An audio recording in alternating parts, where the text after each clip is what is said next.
What's going on, folks? Today we will be taking a look at the film emulation plugin, Dehancer.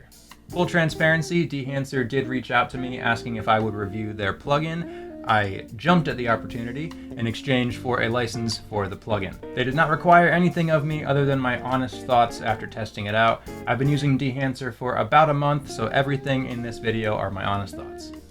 If you find after watching this video that you like Dehancer and want to apply it to your own work, you can pick it up at dehancer.com, and I have a 10% off discount code for you, Swanson10. That's Swanson10 at checkout. I would greatly appreciate it. It does help support me and this channel, so thank you very much. We are going to be using Dehancer inside of Premiere Pro today. They also have the plugin available for Final Cut and DaVinci as well. So once you find the clip that you want to work on, you can just search up Dehancer Pro in your effects panel, throw it on, and immediately we have big changes in our image. Obviously, this is not what I want our final look to be. Just to start things off, there are a few tabs in here that are enabled by default, and what I like to do is just go in here and disable everything, just so I can start with a clean plate. So you see our clip here, we have this nice little shot of a coastline with a lighthouse. Little seagull flies by, very pretty. We have a lot of different lighting conditions as well. We have some really bright highlights up here, and then we go down to some nice shadows and different colors in the base. So first things first, we're going to want to convert this from our C-Log 3 profile over to Rec. 709. So one of the cool things about Dehancer is you can actually do this right in the plugin itself. So under Source, you go to Choose Camera, click that, and then you have this drop-down menu that has a ton, and I mean a ton, of available cameras and color profiles to be able to choose from, especially Sony. They have a ton of Sonys. Look at this, we can just scroll for days. But I shoot on a Canon R5 currently. Where are we? Canon R5 C-Log 3 Cinema Gamut. Even fresh out of the conversion, colors look a little wild to me, so we're gonna make some changes there. But we're not going to change a ton under the input tab itself. There are some other options once we get farther along in our grade that I prefer to do color changes, anything with the temperature or tint, things like that I like to do later. What I would usually do in the input tab is if I needed to change the exposure at all, which maybe I'll drop it like just a little bit, like half a stop there, just to have some wiggle room with our highlights up here. I think that looks pretty good. Yeah, scopes look nice. All right, we're gonna move on from input. Next up is to go to our film tabs. So this is where you're gonna pick your film stock. They have a ton of different ones. Like I said, I've been using Dehancer for about a month. I gave it a go trying all of the different film stocks that I could, and I still didn't get to all of them. There's so many, and they can react so differently with your footage that there's just endless possibilities when it comes to getting different looks. We are going to stick with the one they start you with just for the sake of the tutorial and ease. That's Kodak Vision 3 250D, pretty common film stock for motion picture. I don't really want to do a ton of pushing and pulling with this clip at this point, so we're going to leave that at 0 for now.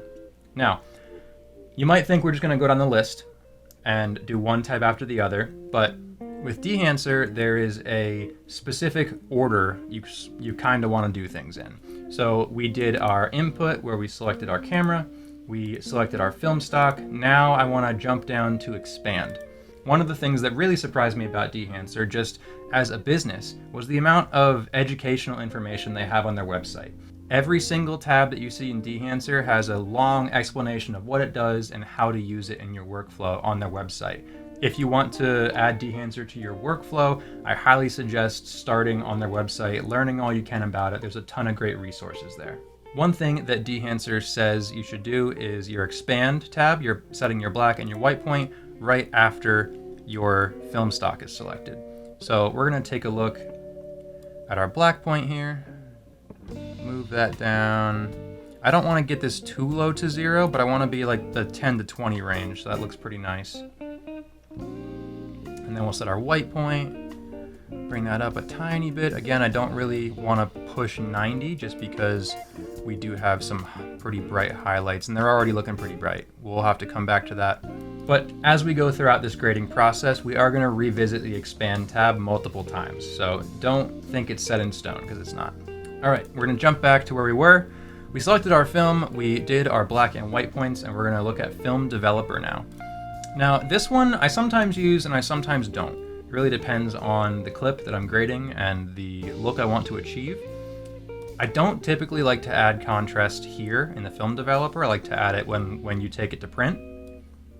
With everything in Dehancer, all of these nice little sliders that are really easy to use, you can see if I drag it to one side or the other on any of these sliders, regardless of what it does, things can get out of hand pretty quick.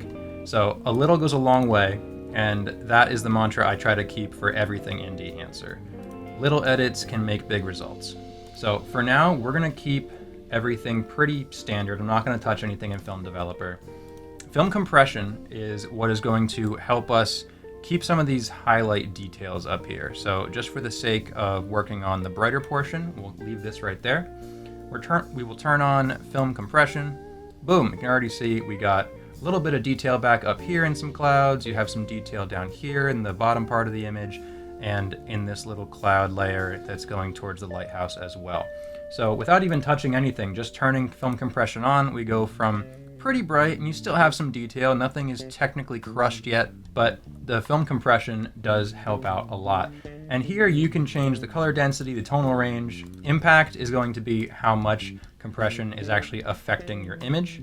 And again, as I said, a little goes a long way. If you crank your film compression too much, it can really just make your image look flat and kind of a lack of detail.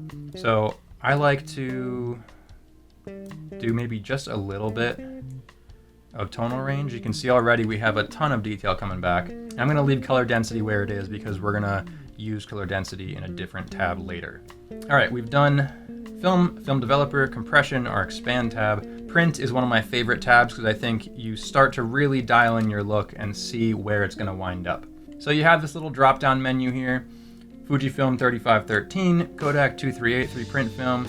Kodak Endura Glossy is kind of more of a standard look. I'm gonna go with 2383 on this one. If you're familiar with taking film to print, even today Kodak 2383 is pretty common. So with this, we will enable it. Here we go, so that made things really bright. So you can see right here, we have some nice midtones, some nice shadows down here, but my big concern is gonna be these highlights. Right above this rock layer where we first see the lighthouse, that's not so bad. I think that's fine. It's where we get up here where I want to make sure we are preserving detail. So you can come in here and maybe dial this back a little bit. Exposure, maybe we'll do another half stop. That's not so bad. Tonal contrast, maybe just a teensy tiny bit. Now the color density tab is going to help us a lot in selling the film look. When most people think of characteristics of film, I think the first things that would come to mind are the softness of highlights, softness of skin tones, and saturation, vibrant colors. But the funny thing is, most film, when you look at it under scopes, it really doesn't have a huge amount of saturation. The colors are dense, they're deep, and that's why you kind of have that richness to it. So we're going to crank up color density just to see what it does here, one side of the slider to the other. See, big difference even in just the lighthouse here, right up there. We're going to crank it pretty high, probably somewhere in the 80s, maybe right there. And then if we want, we can even bring back saturation just a hair so that we're not too oversaturated. Maybe like that. Now we can turn on the analog range limiter as well. And that's really if we need to get a little more help saving our highlights. I'm gonna leave it off for now. We can come back and add that later if we think it's gonna help. So after we have done our print tab and we're satisfied with that, we can move on to our color head. Now this is where you can really get creative with your colors, dialing in your specific look. We're gonna go down here to the rock face and some of those plant life, greenery, lichen, moss, all that fun stuff. Actually, I think we might go back here because this is pretty dark now. And our scopes are not lying. We have a little bit of crushing of our shadows going on. So we're going to bring up the black point a little bit. See, this is where we're going to go back to our expand tab.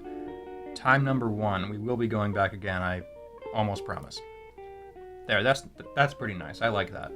color head is where we are going to really dial in our temperatures, our tints, yellow, blues, magenta, cyan, all that fun stuff. So we'll just start at the top and work our way down. Make sure you click enable first.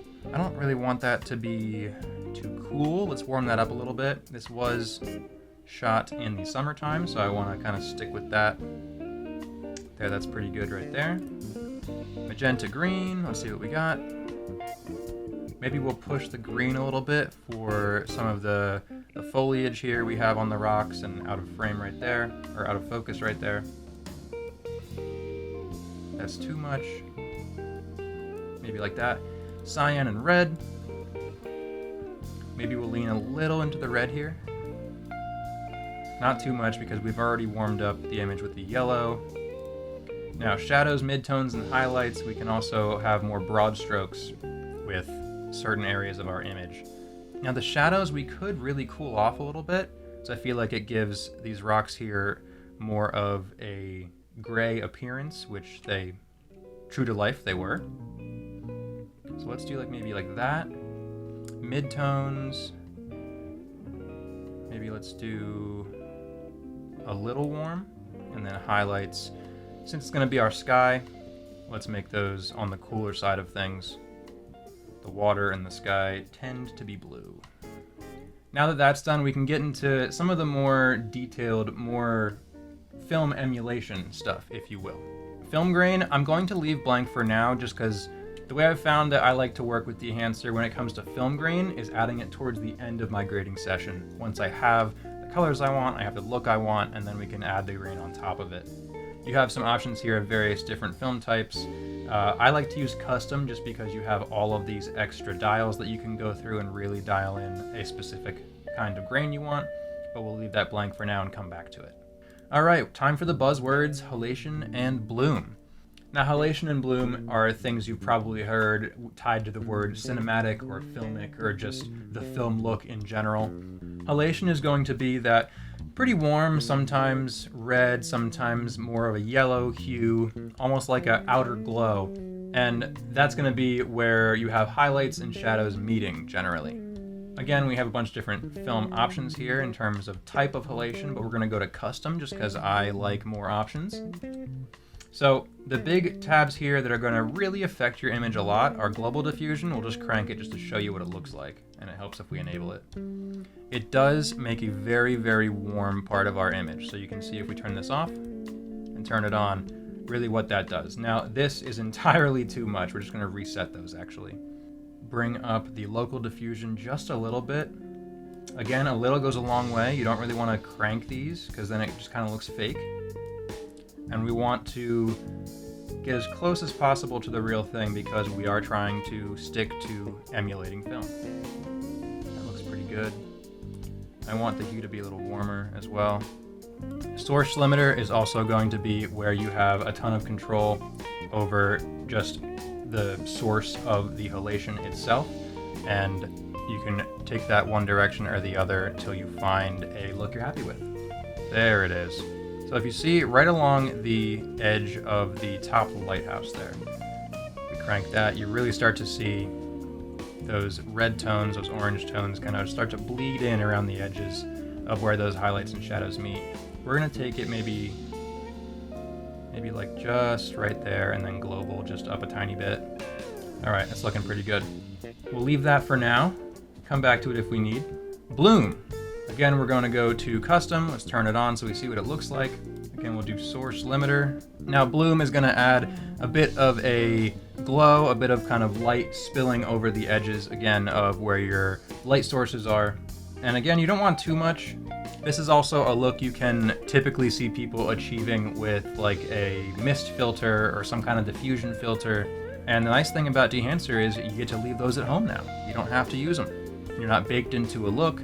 You can have full control of it in post here, which I just like the flexibility of. All right, I'm pretty happy with that as is. The last couple things we're going to want to do. I don't usually mess around with film damage too much, but if we want to stick to emulating film and trying to be true to that, you do want to add film breath and you want to add some gate weave. Now, if you're familiar with film or watched some old films, you've probably seen the little bit of shake or the little bit of flashing and highlights a little bit, flickering almost, that is going to be what these control respectively. So we're going to start with film breadth. Let's just crank it up a little bit. I'm not going to play with any of these factors too much. Just want to have the film breadth happening. For gate weave, again, we're going to enable it. You have control of the X and the Y. I don't like to touch those a ton unless I'm really going for like a very vintage kind of vibe. We're going to up the period just a little bit, and our impact's at 100. The auto zoom is in there, that's fine. All right, we'll close these up. I don't typically use overscan too much. It's basically going to add in those aspect ratio overlays as if it was an actual film strip, and they do look very nice. I typically just don't go for that kind of look, but if that floats your boat, go for it. Lastly, we're going to throw a tiny bit of a vignette on here, just my personal preference. I like it, but even this I would say is a little bit too much. Maybe let's even just like 0.1, 0.2. That might be the move. Yeah, I like that. Playback can be a little rough if you are unrendered, just because Dehancer is pretty hard on your GPU specifically, very hardware intensive. So I think we have a pretty cool look right now. I'm pretty happy with it. Lastly, we're going to go into film grain. We're going to keep it on custom, enable that. Now here you really have a lot of control over the size of the grain, how much of it, but in my opinion, the most important thing when it comes to this film grain tab is going to be film resolution. In my opinion, the film resolution slider is going to really help us stay true to film emulation and really sell it. Now basically what this is going to do is dehance our image, right? This is where I think Dehancer really separates itself from the pack and really shines. If you're working with film footage and you're working with digital footage side by side, there's a ton of differences already, but the big one is digital looks so sharp, so perfect, whereas film has more of an organic feel, soft. What film resolution will let us do is actually dial it back just a little bit to have more of that organic feel to it. It's not perfect, it's a physical media, so I want to dial this back a little bit to really sell that feature as much as we can. One last thing you want to ensure when you're working with the film grain tab is that your film type here, you want this to be on positive. Now, if you were working with actual film, you would, as part of the process, move from a negative to a positive. So I like to make sure, just double check that your film type is on positive and analog, obviously, because that is what we are going for. Lastly, a couple other small things that I really enjoyed about Dehancer, just some quality of life things. Under this monitor tab, you have a box for clipping indication, so you can see if your shadows are being crushed, if your highlights are being blown out. But you also have a false color monitor here. You can see all your IRE zones, really dial in what you're looking for. It really just makes the color grading process that much easier. The other thing I thought was really helpful was the ability to export your look that you've built as a LUT. Being that Dehancer is pretty hard on your system's hardware, it's very hardware intensive. At times, if you're working on a longer project, a larger project, you don't want to have to apply Dehancer and let it render on every single clip you're editing. So what you can do to get around that is build your look on one clip first, export that as a LUT, and then just have that LUT on an adjustment layer over your entire project until you're ready to export, and then you can go in and apply Dehancer so it can algorithmically do what it needs to do to your footage. That's the other really interesting thing about Dehancer to me is it isn't just some grain overlay that's scanned at 8K that you slap on your footage and call it film. It actually, as its namesake, dehances your footage. It gets it closer to a film emulation. It actually makes changes, does something algorithmically to your footage itself. And I think it does a pretty darn good job. Lastly, we'll do a quick save, we'll do a little export, and we'll see what we get.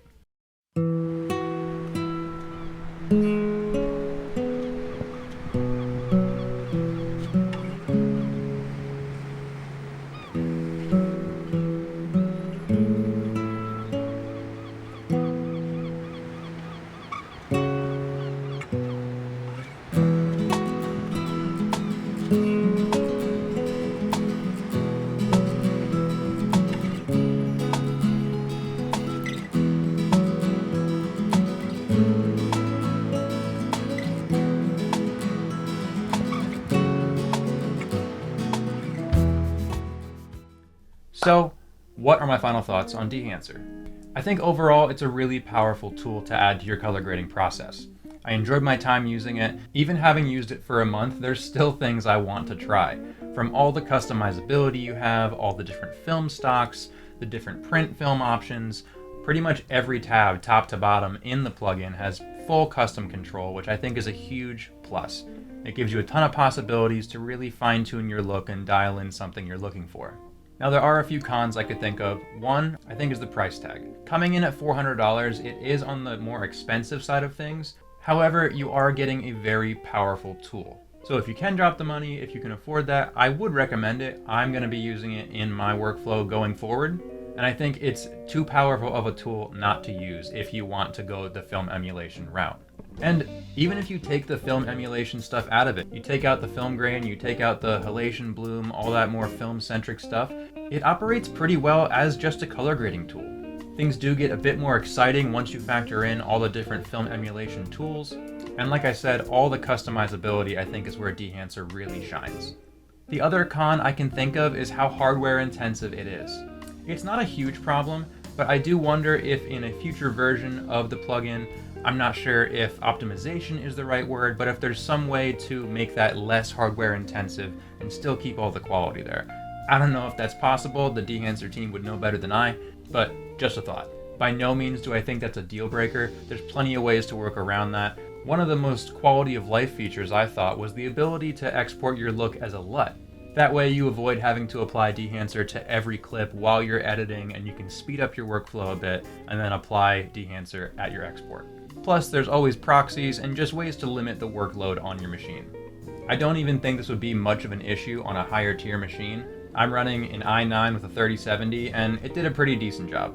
All things being said, I had a great time using Dehancer, and it's definitely going to hold a place in my color grading workflow from now on.